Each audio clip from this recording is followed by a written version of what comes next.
As-tu déjà remarqué à quel point un simple mot peut bouleverser toute ta paix?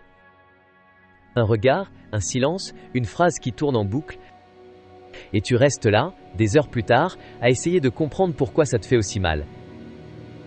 Tu refais la scène. Tu cherches ce que tu aurais pu dire ou faire différemment. Mais en vérité, ce n'est pas ce moment qui t'a volé ta paix. C'est ce qu'il a réveillé en toi. Une blessure. Une ancienne douleur jamais vraiment guérie. Tu ne veux pas seulement qu'on te comprenne. Tu veux que ça s'arrête à l'intérieur.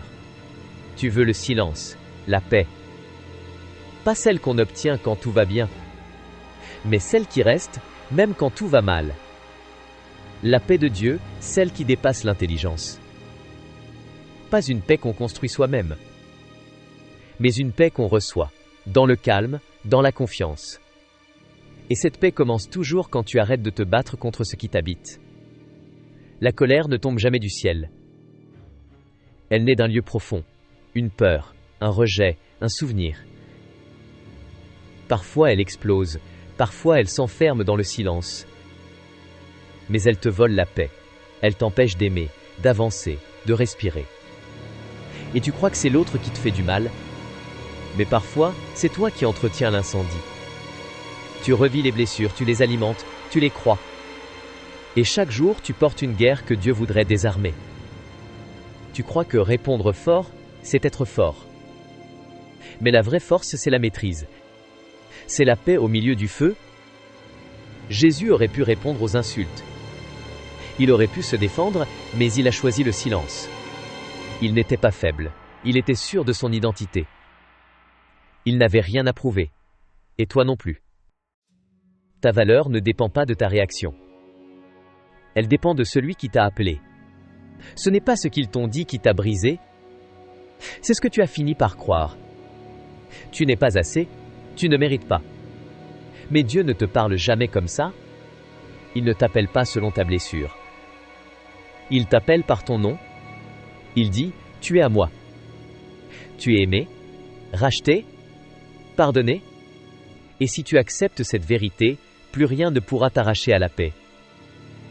Tu veux désactiver la colère? Commence par remercier. Oui, même quand ça fait mal.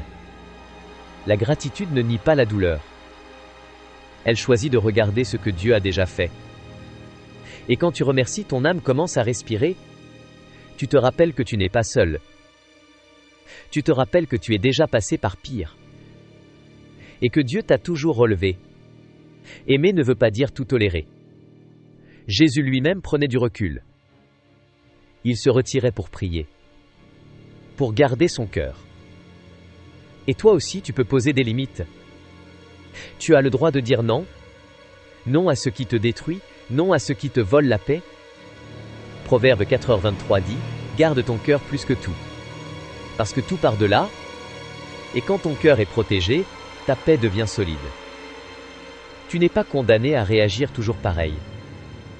Tu n'es pas ce que tu ressens. Tu n'es pas ta colère.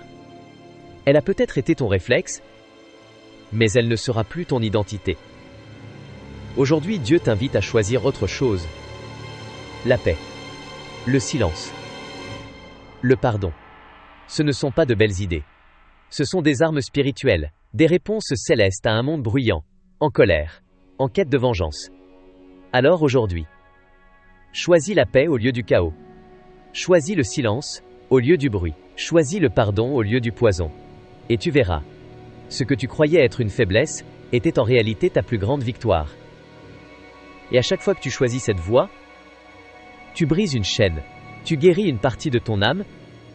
Alors déclare-le, si tu le crois. Je ne suis plus esclave de ma colère, je suis libre. Dieu est ma paix.